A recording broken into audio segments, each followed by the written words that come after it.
আজ রবিবার ৭ই আষাঢ় ২০২৫ সালের ২২শে জুন, কন্যা রাশি, কন্যা লগ্ন, ভার্গো সাইনের জাতক জাতিকাদের দিনটি কিন্তু এক প্রকার বেশ কাটতে চলেছে।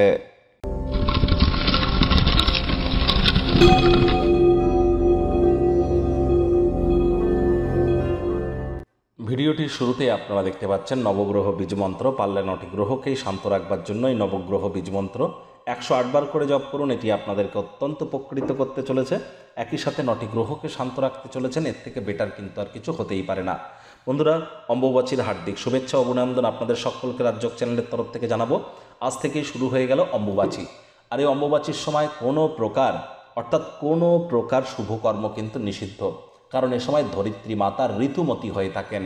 এ সময় বিশেষ করে নতুন কোনো বৃক্ষরোপণ, নতুন চাষবাস বা কোনো প্রকার গৃহপ্রবেশ, বিবাহ, নামকরণ, উপনয়ন, অন্নপ্রাশন এগুলি করা থেকে বিরত থাকতে হবে। হ্যাঁ, রথযাত্রা হতেই পারে, তবে যারা কালী, দুর্গা, জগদ্ধাত্রী, চণ্ডী, শীতলা দেবীর পুজো করেন তাদের মূর্তি, পটকে লাল কাপড় দিয়ে ঢেকে রাখতে হয়। এ সময় দেবী মাতৃশক্তি বিশ্রামে কিন্তু থাকেন।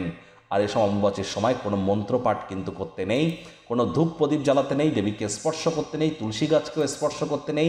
এ সময় অবশ্যই চেষ্টা করতে হবে যত প্রকার পূজা আর্চা থেকে দূরে থাকা যায় এবং শুভকর্ম থেকে দূরে থাকা যায়। তবে হ্যাঁ, এ সময় গুরু যাদের দীক্ষিত আছেন, গুরুদেব যদি আপনাকে কোনো মন্ত্র দিয়ে থাকেন সেটি আপনারা করতেই পারেন, ইষ্টমন্ত্র জপ করতেই পারেন, এখানে কোনো প্রবলেম কিন্তু নেই। ভাগ্য মিটার আজ আপনাদের বলছে 7.5 আউট অফ 10। ভাগ্য আপনাদের অনুকূলেই থাকবে, তবে পরিবার এবং কর্মজাগতিক ক্ষেত্রে আপনাদেরকে একটু সাবধানতা অবলম্বন করেই চলতে হবে। কায়িক পরিশ্রম হলেও শরীর মনে সতেজতা এবং তরতাজাই আপনারা অনুভব করবেন। দীর্ঘদিনের পুরনো রোগশোক, অসুস্থতা থেকে আজ মুক্তি পাওয়ার দিন, পরিত্রাণ পাওয়ার দিন। আপনার শক্তিকে পুনরুদ্ধার করতে সম্পূর্ণ বিশ্রাম গ্রহণ করুন। অর্থগত ব্যাপারে আয় ইনকাম বাড়বে। নতুন উদ্যোগ পরিকল্পনার পাশাপাশি নতুন নির্মাণ কার্যের শুরুয়াত আজ করা যেতেই পারে। দিনের শুরুটা কেমন হবে সেটি বড় কথা নয়, দিনের শেষ ভাগে যথেষ্ট পরিমাণে অর্থ উপার্জন আপনারা করতে চলেছেন। আজ কাউকে টাকা পয়সা ধার দিয়ে থাকলেও ফেরত পেয়ে যাবেন। চাকরিজীবী যারা আছেন, অফিসে কম কথা বলে কাজ বেশি করুন। মনের থেকে মস্তিষ্ককে বেশি দাম দিন। কোনো প্রকার অফিস পলিটিক্স বা গসিপিংয়ের অংশ যেন হবেন না, বসের কুনজরে পড়ে যেতে পারেন। রবিবার হলেও অনেককে কিন্তু অফিসে যেতে হয়। রাজনীতিবিদ যারা আছেন, জনসংযোগ বৃদ্ধি করুন। কঠোর কায়িক পরিশ্রমের কোনো বিকল্পই কিন্তু নেই। শর্টকাট অবলম্বন করে খুব বেশি দূর কিন্তু এগিয়ে যেতে পারবেন না। আজ গৃহে পড়ে থাকা পুরনো দিনের কোনো জিনিসপত্র দেখতে পেয়ে ছোটোবেলার কথা আপনাদের মনে পড়ে যেতে পারে, হতাশ হতে পারেন, দুঃখের সাথে সারাটা দিন কাটাতে পারেন।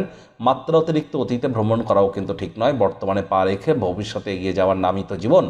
গৃহের পরিবেশে কিছু পরিবর্তন আজ আপনাদেরকে ভাবপ্রবণ করে তুলতে পারে, তবে কোনো প্রকার পরিবর্তন করবার আগে গুরুজনদের পরামর্শ গ্রহণ করতে যেন ভুলবেন না। আজ শিক্ষার্থী বিদ্যার্থীরা যে কোনো প্রকার পরীক্ষা প্রতিযোগিতায় সফলতা অর্জন করবেন। উচ্চশিক্ষার জন্য যারা বিদেশ যাত্রার কথা ভাবছিলেন, ভাগ্যদেবীও আজ আপনাদের পক্ষেই আছেন। সন্তান সন্ততি থেকে থাকলে তারাও তাদের কৃতিত্বের দ্বারা আপনাদেরকে গর্বিত অনুভব করাবে। হাউস ওয়াইফদের জন্য দিনটি এক প্রকার বেশ। প্রেমিক প্রেমিকা, স্বামী স্ত্রী দিনটিকে যতটা সম্ভব রোম্যান্টিক করে তোলা যায় সেই প্রচেষ্টাই আপনারা করুন। মনকে নিয়ন্ত্রণের মধ্যে রাখুন। এই পৃথিবীতেই কিন্তু স্বর্গ চাইলেই তৈরি করা যায়। এর জন্য একটু প্রচেষ্টা, একটু ভাব ভালোবাসা, একটু ত্যাগ স্বীকার, একটু আবেগ, আর এর সাথে সাথে একে অপরের প্রতি কৃতজ্ঞতা জ্ঞাপন করার মতো মানসিকতা এবং আত্মমর্যাদা যাতে ক্ষুণ্ণ না হয় এমন বাক্য বিনিময় করা থেকে বিরত থাকাই কিন্তু ভালোবাসার ক্ষেত্রে যে ডিশ তৈরি হবে তার আসল কিন্তু মশালা এগুলি।